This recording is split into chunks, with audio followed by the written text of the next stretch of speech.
जय श्री राम। मनीष जीवन रे जेतेबेले कौनसी समस्या दुख कष्ट जंत्रणा आसी थाए सर्वप्रथम से भगवान का नाम को स्मरण करिथाए। जार नाम उच्चारण रे कठिन रु कठिन समस्या दूर होइथाए। भूत प्रेत पिशाच आदि ठारू भय दूर होइथाए। से हेउछंती प्रभु श्री रामंकर भक्त अंजनी पुत्र पवन सुत तथा शंकर भगवानंकर अंश श्री बजरंगबली हनुमान।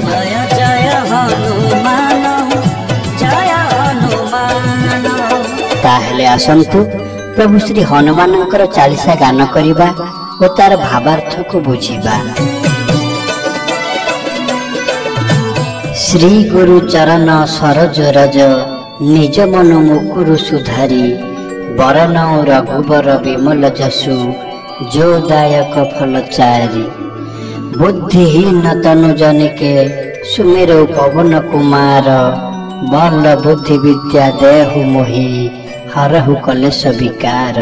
एहार अर्थ गोस्वामी तुलसीदास निज गुरु को प्रणाम करी तांको चरण रूपी धूली रे निज मन रूपी दर्पण को निर्मल करुछंती एवं यह कहउछंती जे रघुकुल राजवंशर श्रेष्ठ राजा श्री रामचंद्र तांकर चारोटी जस हेउछि यथा धर्म अर्थ काम एवं मोक्ष रूपी फल प्रदान करंतु। निजको अज्ञान कही तथा निजको संपूर्ण समर्पण करी से सही पवन पुत्र हनुमान को ध्यान करी कहउछंती हे महावीर मते बल बुद्धि विद्या प्रदान करंतु वो समस्त रोग कष्ट दूर करंतु। ए सब को देखिबा को गले हमको यह शिखिबा को मिलिला जे हनुमान चालीसा पाठ करिबा पूर्वरु निजर मन को पवित्र करिबा जरूरी। निजर गुरु रूपी माँ बापा एवं भगवान को स्मरण कले मन पवित्र होइथाए एवं श्री रामंकर महिमा को वर्णना करिबा भी फलदायक होइथाए। पुणी निजको रामदूत हनुमान को समर्पण करंतु। श्री हनुमान कृपारु आपनको बल बुद्धि विद्या मिलिबो एवं समस्त प्रकार पाप कष्टरु बजरंगबली मुक्ति देबे। जय हनुमान ज्ञान गुण सागर जय कपीसती हूँ लोक उजागर रामदूत तुलित बल धामा अंजनी पुत्र पवन सुत नामा। हे ज्ञान एवं गुणर सागर श्री हनुमान आपणकर जय। तीन लोकर बानर मानकर राजा आपणकर जय। आपण अतुलनीय शक्तिर नाम एवं भगवान श्री रामंकर दूत माँ अंजनाकर पुत्र एवं पवन सुत नाम परिचित। महावीर विक्रम बजरंगी कुमति निवार सुमति के संगी कंचन वरन विराज सुबेशा कानन कुंडल कुंचित केशा। श्री हनुमान आपण महान वीर बलवान अटंती। आपणकर अंग वज्र समान अटे। आपण कुबुद्धि को दूर करी सुबुद्धि प्रदान करंती। आपणकर रंग सुना सह समान ओ आपण सुंदर वेश धारण करिछंती। आपणकर कानर कुंडल आपणकर शोभा बढ़ाई थाए। हाथ वज्र ओ ध्वजा विराजय कांधे मुंज जनेऊ साजय शंकर सुवन केसरी नंदन तेज प्रताप महाजग वंदन। आपण हाथरे वज्र माने गदा एवं ध्वजा ग्रहण करिछंती। एक पवित्र सूता आपणकर डाहाण कांधरे शोभा पाउछि। आपण भगवान श्री शिवंकर अंश अटंती एवं केसरींकर पुत्र अटंती। आपणकर तेज एवं प्रताप को समग्र जगत वंदना करुछि। विद्यावान गुणी अति चातुर राम काज करिबे को आतुर प्रभु चरित्र सुनिबे को रसिया राम लखन सीता मन बसिया। आपण विद्वान गुणी एवं अत्यंत बुद्धिमान मध्य अटंती। भगवान श्री रामंकर कार्य करिबा पई आपण सर्वदा आग्रही अटंती। आपण श्री राम कथा सुनिबार रसिक अटंती एवं भगवान राम लक्ष्मण एवं माता सीता आपणक हृदय रे वास करंती। एवं यह कहा जायछि जे आज मध्य जेउठारे रामंकर नाम जप हुए हनुमान सेठी किछि ना किछि रूप रे उपस्थित हुअंती। सूक्ष्म रूप धरि सिंह ही दिखाया हुआ, विकट रूप धरि लंक जरा हुआ, भीम रूप धरि असुर संहारे, रामचंद्र के कार्य संवारे। आपण सूक्ष्म रूप धरि मां सीता को देखा कले एवं विकट रूप धारण करी लंका को जालिथिले। आपण विशाल रूप धारण करी असुर मानकु संहार करिथिले एवं भगवान श्री रामंकर कार्य को आपण ही संभालिथिले।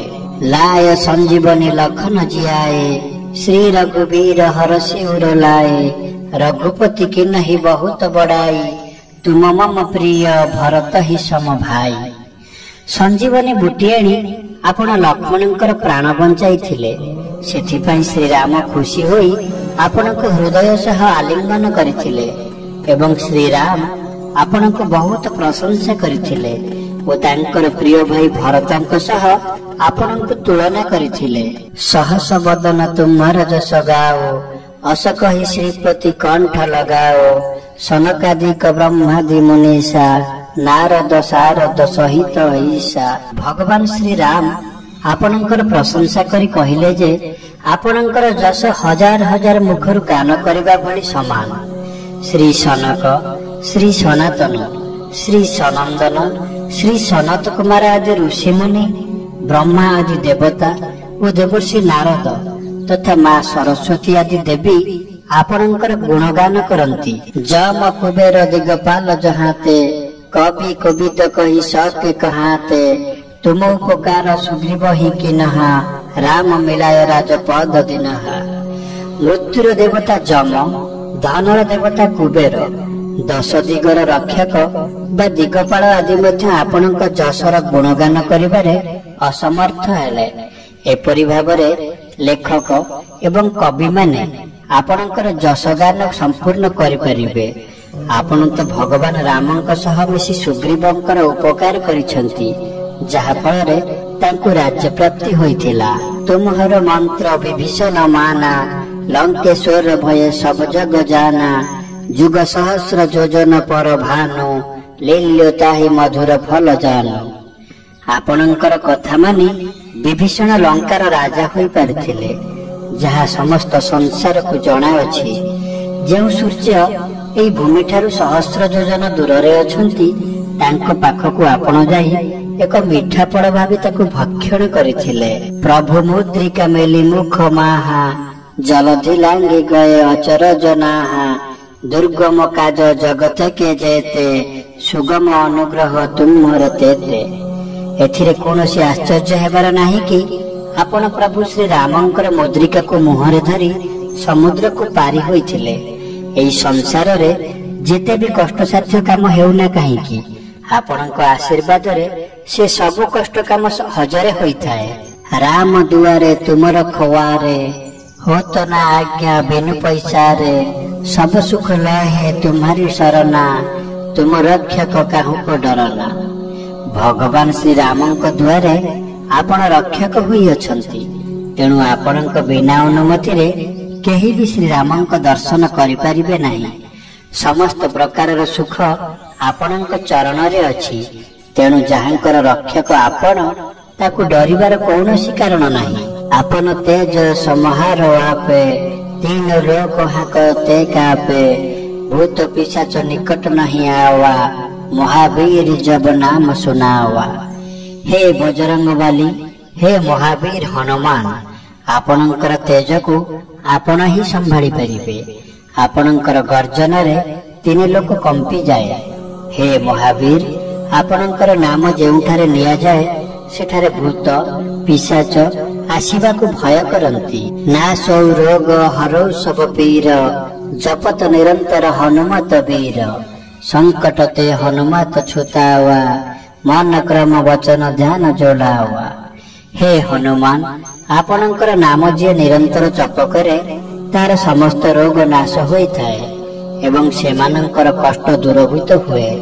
मन वचन एवं कर्म सह जे आपणकर ध्यान करिथाए, आपण तांकर समस्त संकट दूर कर दियंती। सब पर राम तपस्वी राजा, तीन के काज सकल तुम साजा, और मनोरथ जो कई लावा, सोई अमित जीवन फल पावा। तपस्वी राजा भगवान श्री रामचंद्र श्रेष्ठ अटंती। आपण तांकर समस्त कार्य को धैर्यर सह करिअछंती। जे कौनसी लोक निजर मनर इच्छा को निर्मल मन सह आपणक निकटरे रखिथाए से अनंत एवं असीम जीवनर फल पाइथाए। चारो जुग परताप तुम्हारा है प्रसिद्ध जगत उजियारा। साधु संत के तुम रखवारे असुर निकंदन राम दुलारे। सत्य जुग, त्रेतय जुग, द्वापर जुग, कली जुग समस्त चारि जुगरे आपणकर महानता रही अछि। आपणकर प्रशंसा सारा संसार रे प्रसिद्ध। आपण साधु संत मानकर रक्षा करिथांती एवं असुर मानकर विनाश करिथांती। तेणु आपण श्री रामंकर बहुत प्रिय अटंती। अष्ट सिद्धि नौ निधि के दाता असबर दीन जानकी माता। राम रसायन तुम्हारे पासा सदा रमे रघुपरी के दासा।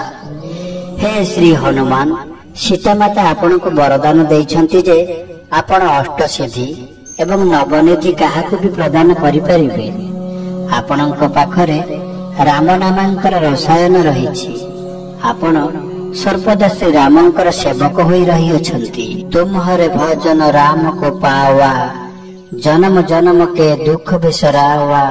अंत काल रघुबरपुर जाए जहाँ जन्म हरि भक्त करई। आपणकर भजन करी भगवान श्री राम को प्राप्त करी हेबो। आपण को स्मरण करबा संगे संगे जन्म जन्मर पाप क्षय हुए।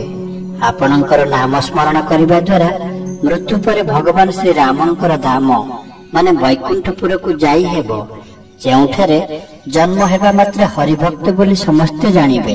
और देवता चितन धरई हनुमत सेई सर्व सुख करई। संकट कटई मिटाई सब पीरा जो सुमिरई हनुमत बलबीरा। जेतेबेले आपणकर सेवा एवं आपणकर नाम को स्मरण करी समस्त सुख लाभ करी हुए, तेणु अन्य कौनसी देवता को ध्यान लगाइबा जरूरी नुहे। हे वीर हनुमान, जे कहीं आपण को स्मरण करिथाए तांकर समस्त दुख कष्ट दूर होइथाए। जय जय जय हनुमान गोसाई कृपा करहु गुरुदेव की नाई। जो शब्द बार पाठ करे कोई छूट ही बंदी महासुख होई। हे भक्तंकर रक्षक श्री हनुमान, आपणकर जय हेउ जय हेउ। आपण मो ऊपर श्री गुरुदेवंक परि कृपा करंतु। जे केही भी हनुमान चालीसा को पाठ करिवे तांकर समस्त बंधन दुख कष्ट दूर हेबो एवं महासुखर प्राप्त हेबो। जो यह पढ़े हनुमान चालीसा होय सिद्धि साखी गौरीसा। तुलसीदास सदा हरि चेरा कीजे नाथ हृदय मह डेरा। जे केही भी हनुमान चालीसा को पाठ करिवे तांकर मनोकामना पूर्ण हेबो, तांकु सिद्धि प्राप्त हेबो। एहार साक्षी निजे श्री शंकर भगवान अछंती। तुलसीदास कहउछंती जे से सर्वदा भगवान श्री रामंकर सेवक रहिछंती। सेथिपई हे स्वामी मो हृदय रे वास करंतु। पवन तनय संकट हरन मंगल मूर्ति रूप। राम लखन सीता सहित हृदय बसहु सुर भूप। हे पवन सुत, हे संकट मोचन, हे कल्याणकारी, हे देव, आपण श्री राम सीता लक्ष्मण सह मो हृदय रे वास